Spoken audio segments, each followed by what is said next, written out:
We're going to have another biggie coming up tomorrow. Of course, they're all big games, they're all competitive games, but this one somehow seems to have a spicy flavour to it. Australia against the West Indies. The West Indies, the mighty West Indies, winner of the first 2 World Cups. Australia have won World Cups for a living. Match number 10 from Trent Bridge in Nottingham. Now, from the West Indies' point of view, it'll be familiar territory. That's where they've been sitting, that's where they've been living, down the road, and that's where they outdid Pakistan. So for them, they'll be thinking, give me that same strip again. Maybe they took it home with them to the hotel.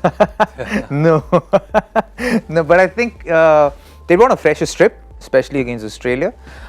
They probably don't want the same strip. They definitely want something that's probably a little more livelier. I think that'll be an interesting game, and you really hope that this, they can bring alive that little rivalry between the two teams. It'll make it really interesting to watch. I think both the teams are formidable sides. They've got things going for them. The past 12 months have been forgettable for Australia, but coming into this tournament, they've played well. They've got Warner and Steve Smith back.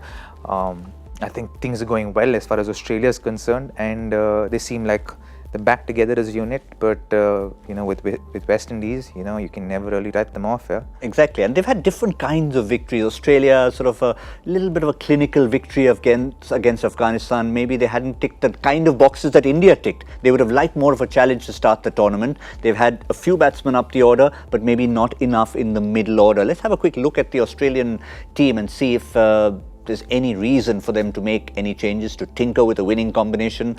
That's what we see up there. Finch and Warner got enough time, but for the likes of maybe Glenn Maxwell, Marcus Stoinis had a bit of a bowl, but I think it's the bowlers.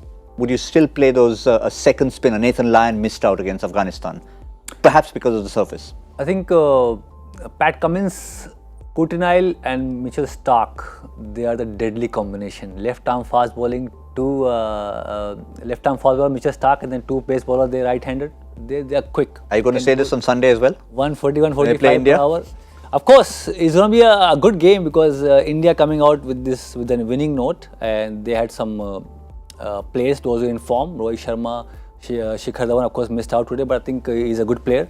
Virat Kohli will, of course, play the major role. But Australia and India is going to be a close contest. You don't want to let Nathan Lyon up against Chris Gayle? He's been doing well, though. Against India, probably they might play Nathan Lyon and use them in the power play too.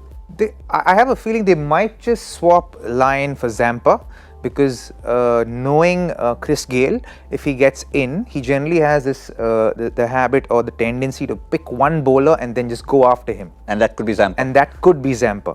Zampa is known to get breakthroughs, but knowing Chris Gayle and how dangerous he is, they could swap him for Nathan Lyon, because I feel that because Chris Gayle has had issues with the off spinners in the past, so they might do that. Is what I get a sense of. Yeah, I mean, Australia have paid the price time and again, be it the World T20 in 2014. A lot of people remember, when you're talking about the Oval, the most phenomenal 6 ever hit, even though it's one shot, was Brett Lee being hit by Chris Gayle into the school. The ball never came back. I think it's still there in a little classroom. But those are little memories that people take away, and Gale's been around for a while. But again, with the West Indies now, it's not just the Gale factor. With the likes of Shea Hope, Shimron Hetmeyer, and all these guys playing around them, and a chap called Andre Russell, who somebody in the studio knows a bit about. I mean, that's where they've become more of an all-round team. They have. Even Nicholas Pooran added to the mix. Yes, absolutely. I think it's a very solid side. And I think with Shea Hope opening the batting and wicket keeping, I think it kind of lengthens their batting order a little bit more. I wouldn't change anything from here, except maybe find a space for Kemar Roach. He's a top bowler, and if they can find place for him, nothing. Maybe sacrifice Brathwaite for that? It's a hard call to make, honestly, because Carlos does give you a few overs.